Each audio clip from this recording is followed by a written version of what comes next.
Hello and welcome to Simplifying Rural Marketing by Ajay. Friends, in past 1 decade, e-commerce has completely changed the landscape of buying and selling behavior in rural India. Of course, it has done in the entire country, it has done in the entire world. But then in India, because it's India, you got an urban India and you got a rural India. Urban India has really accepted this, but rural India is slowly and gradually adapting to the new changes.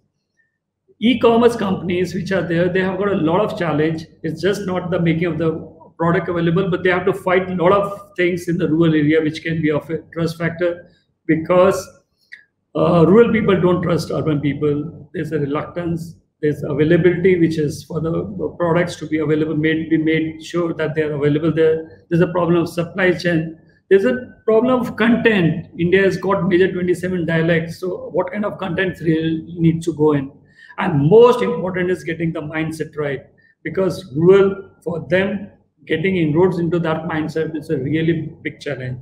So to discuss all this, we have with us Mr. Rajneesh Kumar, Senior Vice President and Chief Corporate Officer at Flipkart Group. Rajneesh, he's an engineer and has done MBA from INSEAD, France. He leads corporate affairs for Flipkart's operations and overseas and direct strategies, government engagements, public affairs, media internal communication, CSR, philanthropy, sustainability initiatives, in addition to helping drive long-term strategies. With a career spanning of over 2 decades in the government and private sector, Rajneesh is a noted thought leader in the industry on policy, public affairs, public relations, and creation of shared values. Prior to Flipkart, Rajneesh has worked with Walmart India, Monsanto, and he has served in senior manager position for BSNL for the Government of India as a part of senior management cadre of Indian Civil Services. So not wasting much time, I invite Rajneesh Kumar to Rural Marketing. Welcome, Rajneesh. So Rajneesh, as a rural veteran, please share your thoughts on how marketing in rural India has evolved in the last 1 decade. So, Ajay, thank you so much for having me in the show. I think what you have done on rural marketing is something unparalleled. We are all just the beginners, so to say. At Flipkart, for example, if you sort of look at Flipkart is very focused on Bharat. You may define it as rural, but when we look at the market as such, we look at Bharat and India. So like a top at 8-10 cities is what really urban construct is, and then rest is tier 2 and tier 3. The whole block, including in hinterland, is what we sort of look at in Flipkart as Bharat. And Bharat is not part of strategy for us. Bharat is the strategy. So our whole focus for us is to make sure that consumers in the hinterland, in tier 2 and tier 3 town, have got access to products. For example, people like me and you who live in urban cities like Delhi, Bangalore, Mumbai, they have access to product. But when you go down to the hinterland and village, you find that market construct is very small. So today, for example, content is becoming very popular everywhere. People have access to 4G across the country. They're watching a lot of videos. So they have pretty much same aspirations to buy those products, which actually me and you are consuming, but at a different price point. So what we do as an organization, we focus on that untapped demand and untapped market. Bring those insights to our sellers. Just I want to make sure that we viewers are aware of that in India, e-commerce is a marketplace business. So you have those lakhs and lakhs of sellers across the country who are working with the manufacturers, domestic as well as in other places. We bring those insights back, what consumers in those places are asking, and then bring those insights back to sellers, and they are able to produce the same products which me and you need, but at a different price point. I'll give you an example. Say Nike shoes, right?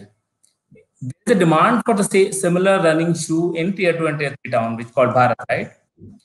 But not at the same price point which we can buy.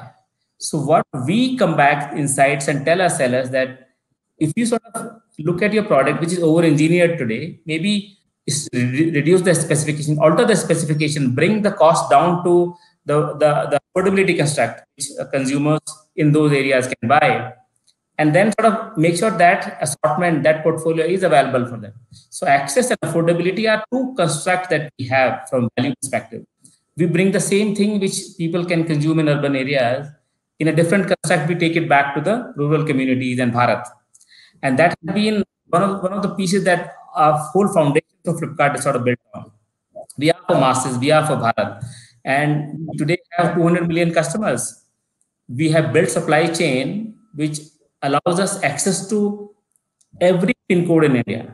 Imagine, not just for delivering, but we have an ability to source from a lot of these small and medium enterprises, MSMEs, who are actually stationed in the remote parts, who probably will never have access to a wider market if not for Flipkart. So we are very excited that we are able to bring sellers, smaller sellers, MSMEs to the countrywide market, and we are able to bring access and affordability to the consumers across the country, including Bharat, as you call from a rural perspective.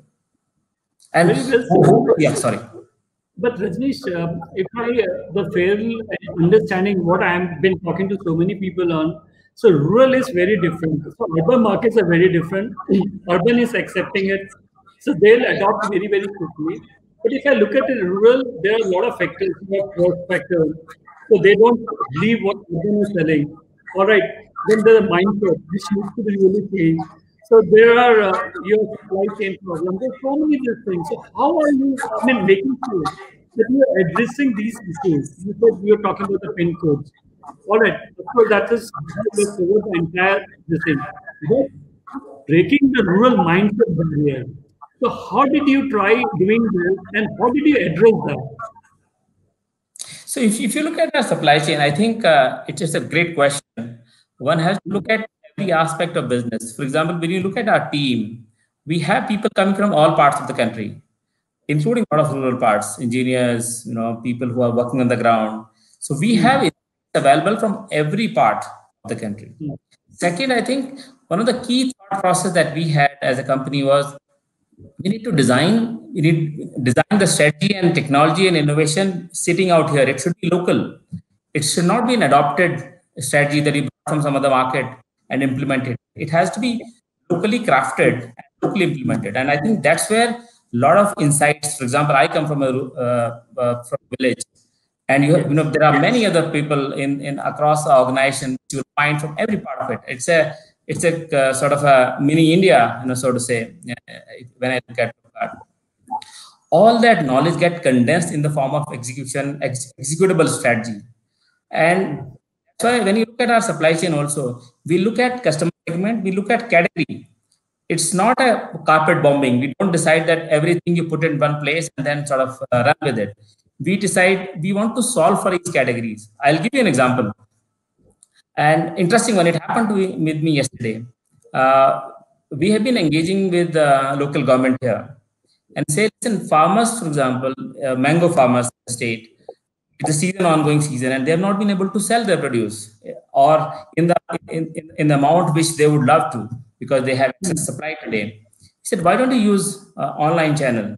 We actually signed an MOU, a willingness to sign, a willingness to work, because we understand what happens in the farming community. We know what the pain points are. We actually signed an agreement with farmer producer organizations so that we are able to bring those produce back to the consumers. So consumer benefit, farmer benefit. And that only can come when you know exactly what are the, and you need to look at both the sides, right? You need to look at the demand side, you need to look at the supply side. And you will only know it fully if you actually have lived that life. If you know exactly what are the pain points, if you know exactly what is it that they need.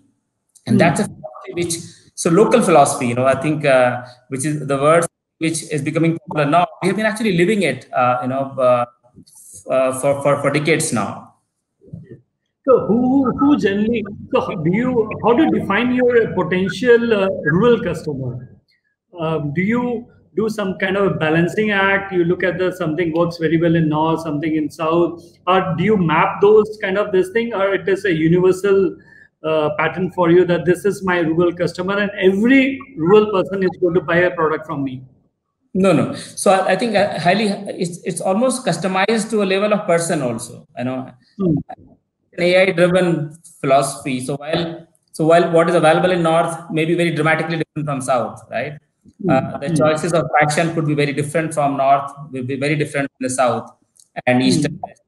So to an extent, even including geography, when we do marketing, it's become, as you might have seen, we have done, it's a very customized individual, almost to an individual level. We know exactly, I know what your Ajay's choice are. I would make sure that my engine, which is a sort of a locally done innovation at the back end, would know exactly what the choices are and learns.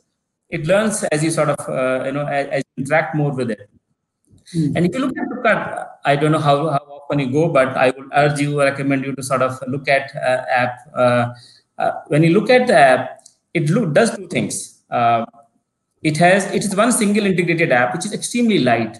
Now it's a design concept, because if you go into tier 2 town and hinterland, the speed of internet may not be that high as in the top urban cities. Our app is designed in a manner, it's a light app, it's designed in a manner, it actually loads fully with images with even a very poor connection. So you can experience exactly what a person will experience in Bangalore or Mumbai.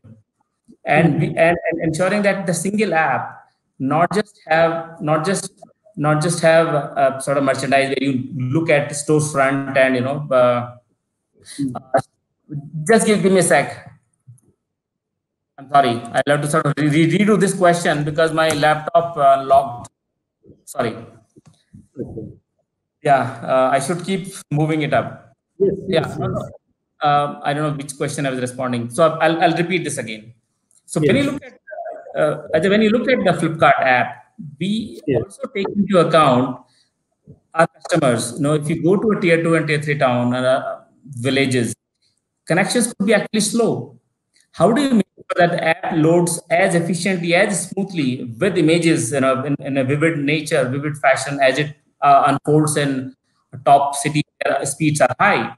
We ensure that it's as light, so that the guy sitting in the rural and village community also experience the same app that me and you experience.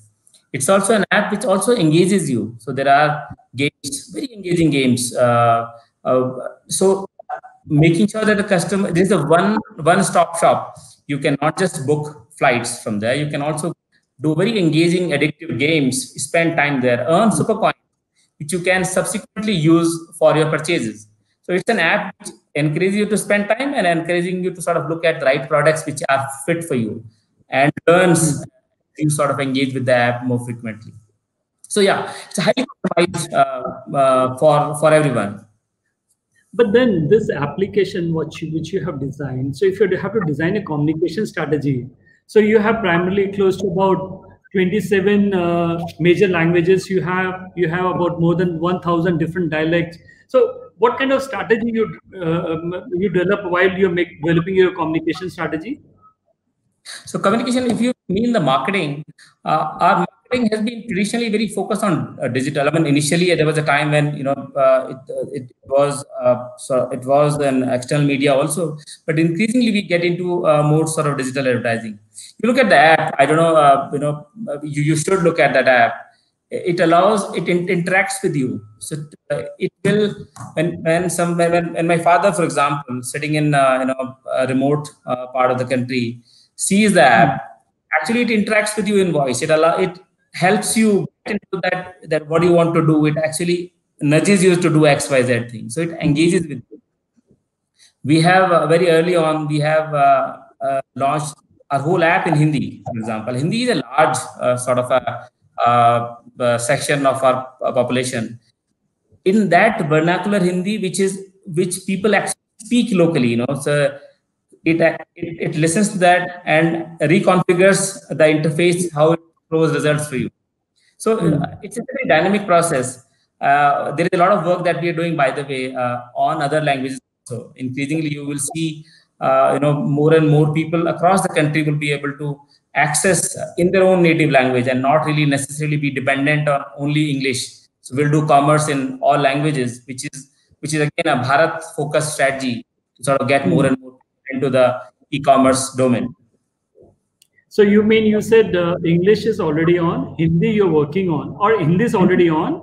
Hindi and English both are on. You will see many languages started coming now.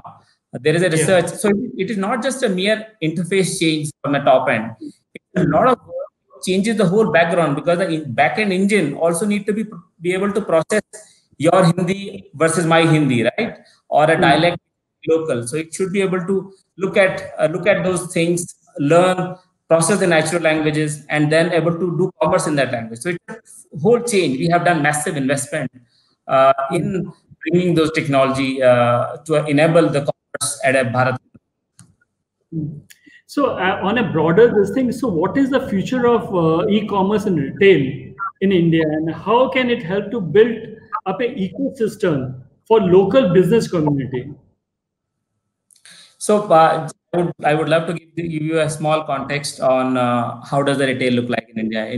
Retail is almost $650 billion, give and take few billion here and there, across what you call non-organized retail, unorganized retail, and modern e-commerce. E-commerce is still extremely tiny, 2 to 3% of the market.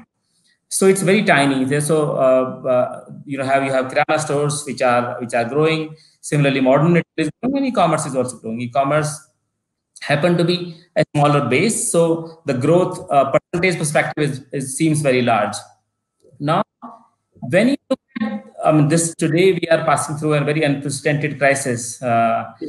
Increasingly, when you look at balancing lives versus livelihood, I think ability of anything digital, and making sure that consumers can actually stay indoors and actually order online, those propensities actually grow, which is not just India but everywhere in the world also, because increasingly people want to sort of maintain social distancing. The crisis is really very real, and we are for a solution as we go. But we also need to build livelihood. I know we have almost lakhs of MSMEs on our platform who were not able to sell products, and they were always coming back to us saying, "We have 50 people in our work, who are employees. We're not able to sell anything. How will we survive this lockdown?"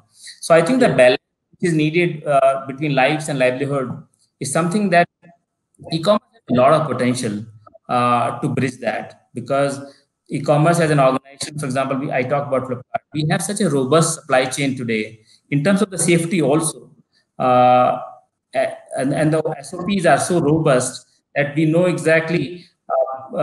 We can fully trace where the delivery person has been and how he or she has been delivering to the consumer, and all the safety precautions that are taken from end to end. It builds confidence.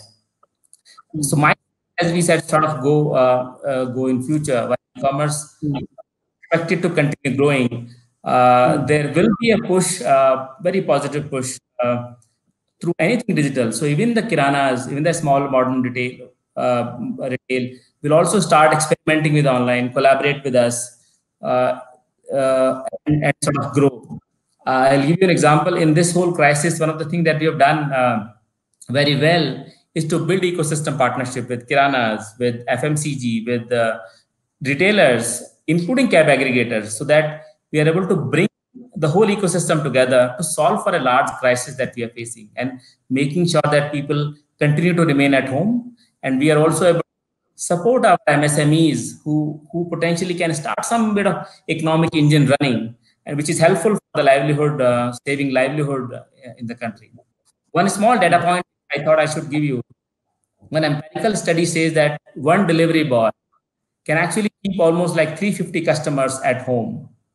Imagine today when increasingly we are relying on making sure that people continue to remain at home, don't go out unnecessarily. I think there's a huge opportunity as a country we have to leverage e-commerce, not just to solve for this crisis, but make sure that it becomes more efficient and we become more resilient to handle the crisis situations like this. Word over, there are partnerships which e-commerce has been able to build and help solve in this larger issue that we face as a world, actually. So, see, your business is totally based on technology. All right, it's a totally technology-driven platform, and there is a lot of disruptions which keep on coming over a period of time. So, what do you see that in coming times? What is the kind of disruption which would be coming, which will be challenging, or it's going to change the entire dynamics of the business? I mean, we keep on reading about Reliance, the new things which they have done with the Facebook and other things and all. So, what other factors or what are the things, other technology disruptions? What do you see in coming times? So I'll sort of split the question in two parts. One is disruption could be of any kind. Yes. Consumer behavior, for example. Uh, Today, when we face a lot of uncertainty in future, as we sort of solution for the health crisis, there are expectation, or industry experts say that consumer sentiment could be softer, in terms of the demand could actually be sluggish. Who knows? We'll see. Today, for example, consumers are mostly preferring to buy what they really, really need, right? The discretionary less comparatively. But there is a pent-up demand. For example, a lot of people have been working from home. Kids online education.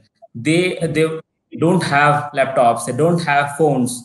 They don't have tablets to enable them to do that. So I think those sort of demands will continue to be there, because countries dealing with this kind of crisis for the first time. The whole world is actually dealing with this crisis first time.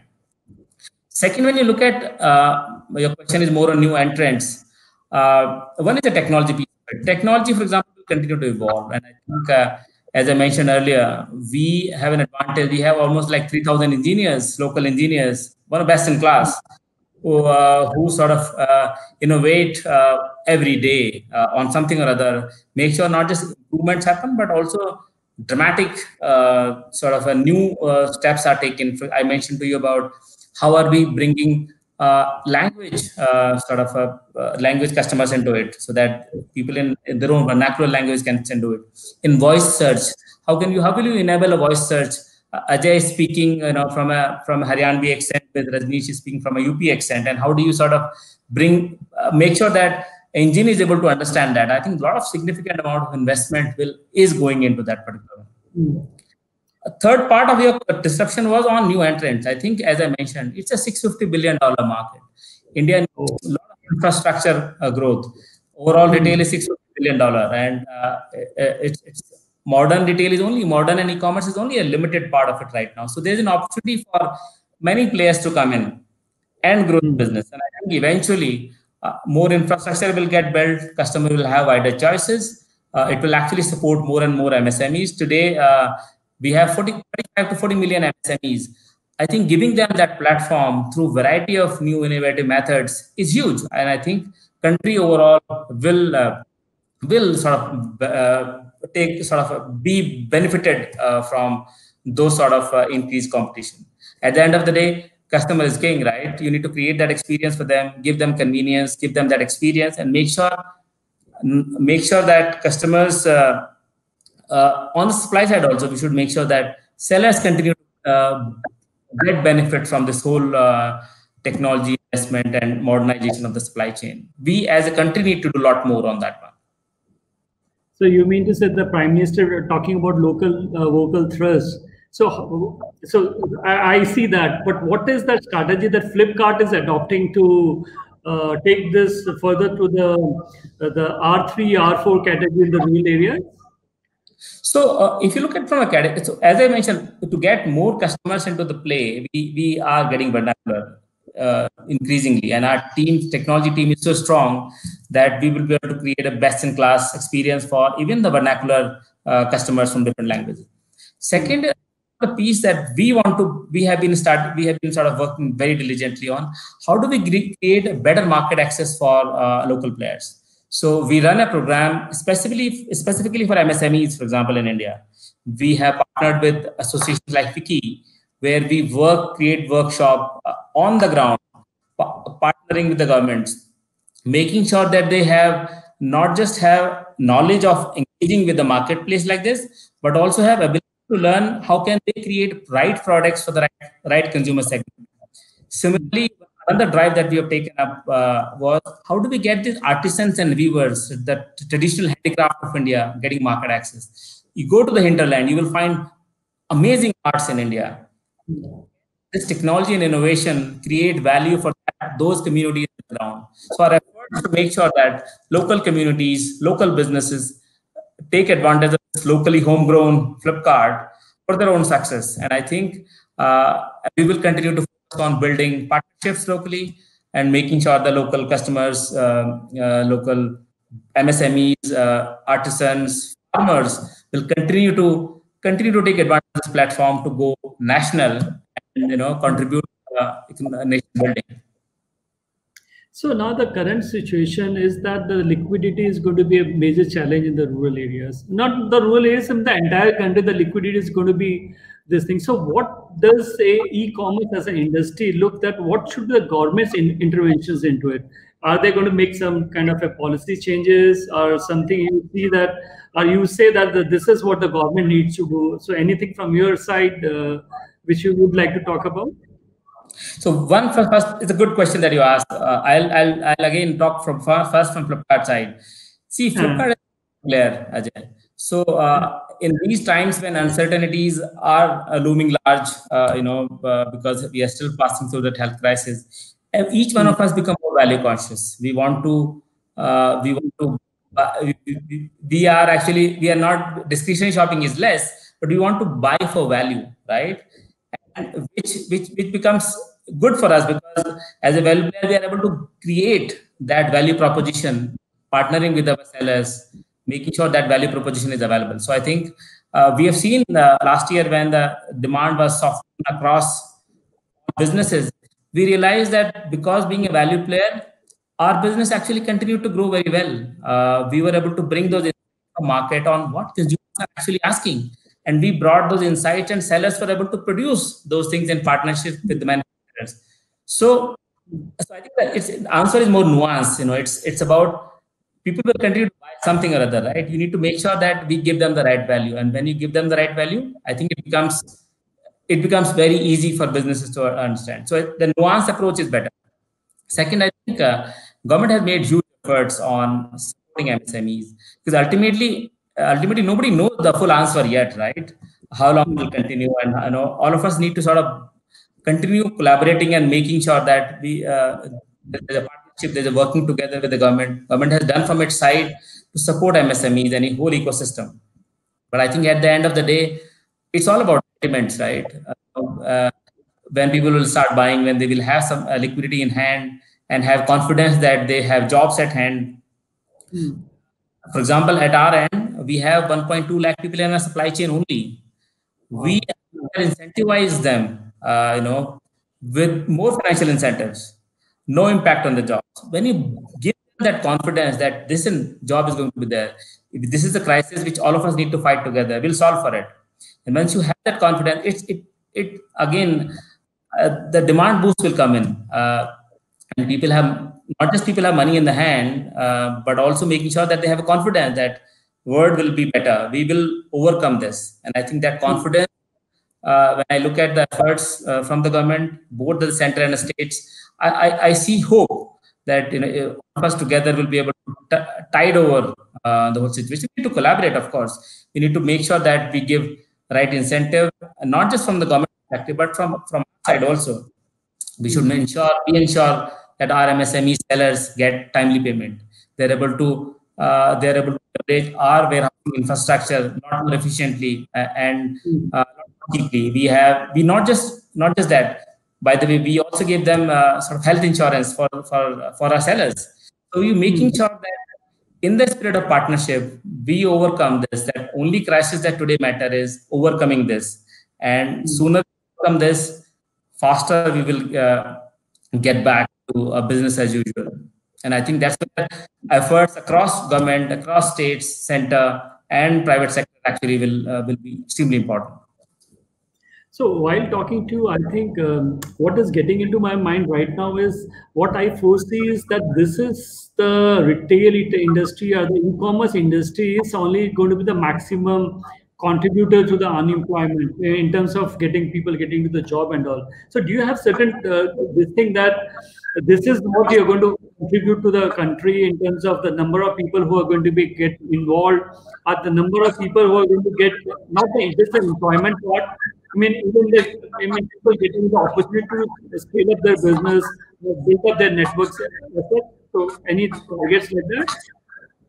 Yeah, so see, as I mentioned, increasingly digital and e-commerce will play an important role in collaboration with, of course, you will see digitization happening across, including in offline stores. And I think those partnerships, their ability to sort of build those partnerships is very, very important.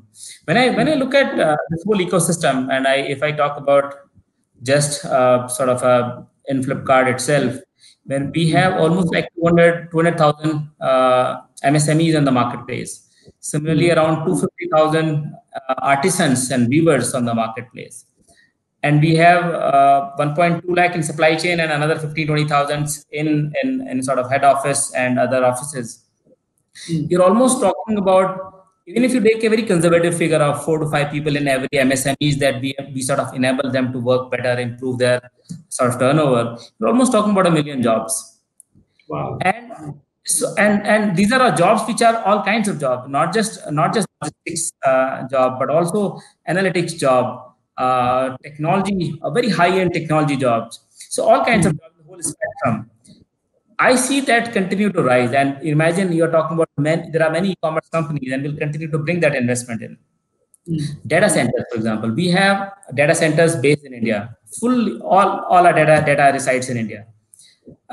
We do massive investment on technology, which is locally generated, locally sort of innovated and developed. The investment both in physical and digital infrastructure, investment in supply chain, warehousing. Imagine, we are building a warehouse and there will be several of such built up, 100-acre of land, large warehouses which get built up, create amount of jobs it creates, not just in building out phase, but also enabling small sellers to sort of start using them as a warehouse and storage the space. You're talking about a huge opportunity ahead for us. And there's an opportunity to modernize the supply chain, because a modern supply chain will actually make us more resilient to handle these crises. And I think that opportunity to digitize, to use technology to improve, make things scalable, lies across in all major sectors. So it's not just e-commerce alone. Technology can be in many other pieces. Today, me and you are able to talk on a video conference with ease. And this is what has been happening for the last 2 months, since lockdown. Meetings with the government, we can utilize entire time more efficiently. And when I speak to my team, they have done more work than in last 2 months than they have done. So I think technology. So there was a joke going around that who has been responsible for digital transformation in your organization, and they have given many options, including CEO and CTO and others. And there was a COVID-19. So this has created a huge. It's a forced initiative, but we have been able to transform very quickly. I'm sure some of it will remain the new normal as we go forward. Yes. So you being written in the e-commerce industry, there are a lot of startups which are coming up every day. I mean, we keep on hearing a lot of those things and all. So what are the kind of, what tips would you give them? I mean, how should they manage their business? What are the key points they should keep in mind when developing an ecosystem for these new startups which are coming up? So I think most of the guys who sort of start their own tech-driven startups are very smart people, So they are, as long as they are solving a real problem which someone is facing, and it saves time, saves money. I think those are the organizations will continue to flourish. But I think when you look at anything, actually, not just startup, when you look at the larger picture and see the value that you eventually go to create, if that's what drives you, that you are actually solving a large problem, you are contributing for a larger ecosystem. If you drive that with that purpose you have in mind, I think you go far. Today, thankfully, government has a lot of initiatives to support startups. A lot of private sector have got startup. I don't know whether you are aware. Last year we launched a venture fund from Flipkart. So there are a lot of these, a lot of money for right ideas which is available. And as long as we are trying to solve a real problem, I think, and take a purpose-driven approach of solving that problem for larger ecosystem, I think they will go far. Super. I think so. Yeah, that's the need of the hour. I think if they are able to solve the real problem, I think then they are in the business. So, Rajneesh, you spend with Walmart, you spend time with Monsanto, working with various. Can you share some best of the case studies or something, some kind of case study which you are working on, which you would like the audience to hear about, the misses in it, or something how you evolved over a period of time? So I think there are many examples. When and I sort of especially recognize when I was working in agriculture field. So something in the form of CSR, which could be in form in the Walmart, Monsanto, or Flipkart, any of those things you can think about, which has really brought value to the society. Yeah. So a lot to think about the example, because almost everything that you're doing, for example, in Flipkart, we have not go ahead with this example. So I believe that technology and innovation are most useful to create value right at the ground. So, for example, Flipkart has been growing as a company, giving consumers a choice through access and affordability. Also focusing on making sure that these products are available efficiently. But when we go down, when you realize that at the lowest section of society, whether it is weavers, artisans, who potentially can produce an amazing product, how can we as a platform help them? With that thought in mind, last year, that can we do something for them, lift them up, lift their life? And as a concept, we started something called Samarth. It's just last year, by the way, in May, June, we started this. And we decided this as an experiment that will try and get some viewers and show their products onto the marketplace and see how the traction is. You would be amazed, since July last year to today, you already have almost like 50,000 artisans and weavers on the marketplace. Imagine, this is an opportunity which were waiting to happen. Today, the products of weavers who could be from Nagaland, who could be from Gujarat, somebody sitting in Bangalore, Mumbai, or other places could actually buy those products. So the impact of technology is when you are able to drive value to the communities at large. And I think this is one such opportunity. Second opportunity, which I see, which I've started doing now, is allowing farmers to have a better market access. Recently, as you see, Prime Minister Modi government has talked about creating reforms in agriculture space so that farmers can actually directly sell their produce to whoever they want to, right? So imagine if that technology can actually bring the knowledge back to farmers in terms of what consumers like me and you need, and they're able to produce those things. And efficient platform like Flipkart are able to deliver those products back to consumer fastest and more efficiently. Imagine the value it creates for the community at which has been almost like 60% of the country resides in rural India, right? Yes. That's what you also focus enormously. Imagine if that large Bharat has better access to the market more efficiently. Imagine the lives it will change. Imagine the face of the country, that how dramatically it will change. And those are the real opportunities. How can we bring that knowledge? How can we bring those innovations, local innovations, to work for that section?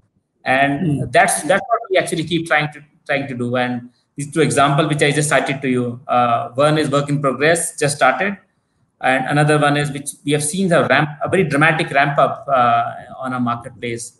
And so we feel very proud. And not just that, our team, our employees, they also feel very, very, very proud of the enormous contribution we are able to bring to the communities at large. It builds that purpose in them. So we feel very proud of our contribution eventually. Thank you so much for your valuable nuggets which you have given to us. We at Rural Marketing have been constantly bringing news, stories, happenings in the market. Now with Knowledge Series, we have been talking to industry leaders who have been sharing their experiences, some interesting case studies. So keep yourself updated by subscribing to our channel, and please share if there are any questions. Our leadership council will be more than happy to assist you. You can reach us on our social media platform or email me. Thank you and stay safe.